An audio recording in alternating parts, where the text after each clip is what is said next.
What is sacred space? On the Gardens and Graveyards channel today, we're going to talk about sacred space. Is it the mountains of Bhutan or the city in Jerusalem? Is it the healing waters in France? Or is it the healing waters in Washington? Is it the sacred lands that our ancestors are buried? Is it the man-made grottos? Places of contemplation? Is it the underwater caves where the sea lions birth? Is it the sanctity of your marriage? Or family ties? Is sacredness love between generations? Or the wild animals in nature? Wherever sacred space is for you may be different for others. It could be in the air. It could be on the ground. It could be in ancient spaces that have been celebrated for millennia. It could be in the forest or in the canyons.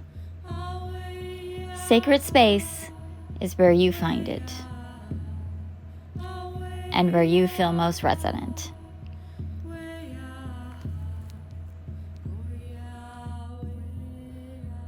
So I've been talking about sacredness in the garden a little bit more recently because I want to implement it into the garden. And I realized that maybe you don't know what I'm talking about, because I was having a conversation with a friend and we were talking about how in our realms, in our circles, in, the people that we surround ourselves with, we kind of have our own language. And you see this in gardeners. Most gardeners know what we're talking about when we start talking about our zones. We might not know the implications of each and every zone, but we kind of have an idea of what we might be talking about when we mention zones. It's one of the very first things that we learn as a gardener. What is your zone? What zone do you garden in?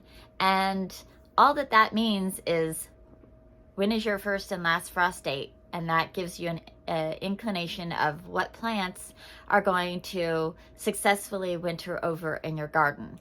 There's another level to that. What heat zone are you in?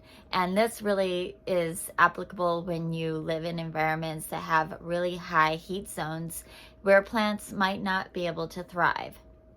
Then we get into what kind of soil structure do you have? What kind of humidity do you have? All of these things, environmental aspects that change how you garden. And then, we see this in beginner gardening versus, high level horticulture. And we start talking about hybrids and breeds and species and family names, and we could get into all these different layers. And so I was recognizing in myself that I live in a world of spirituality. My friends are very spiritual. My online communities are spiritual. I choose to do business with people who see through a spiritual lens, and ensuring that I'm in alignment with the divine. And I realize that saying sacred space may not mean the same thing to everybody. And that's totally fine. It doesn't need to mean the same thing. I just wanted to sort of put it out there because I'm not noticing in the garden world, where my YouTube channel is geared towards the garden world. I'm not noticing a lot of people talk about spirituality, and that's fine. I'm not here to talk about spirituality, but I do want to just give you an idea of what I mean by sacred space.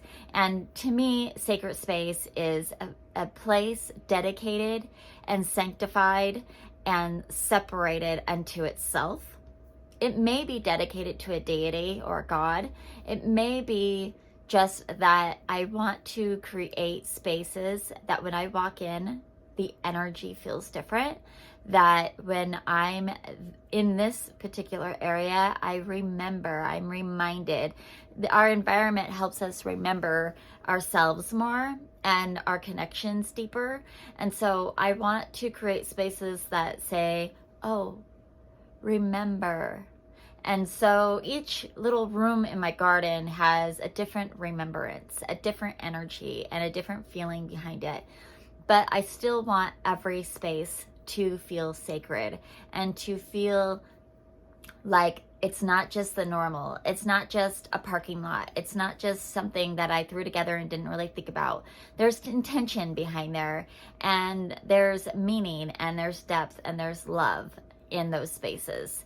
And so I just wanted to come on here and let you know that while some sacred spaces may be a beautiful temple that was built in honor of a specific deity, some sacred spaces may be completely natural formations that Mother Earth created for us to enjoy.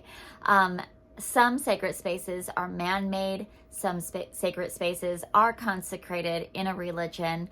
But sometimes sacredness is just recognizing the depth and the level of love and care and compassion that goes behind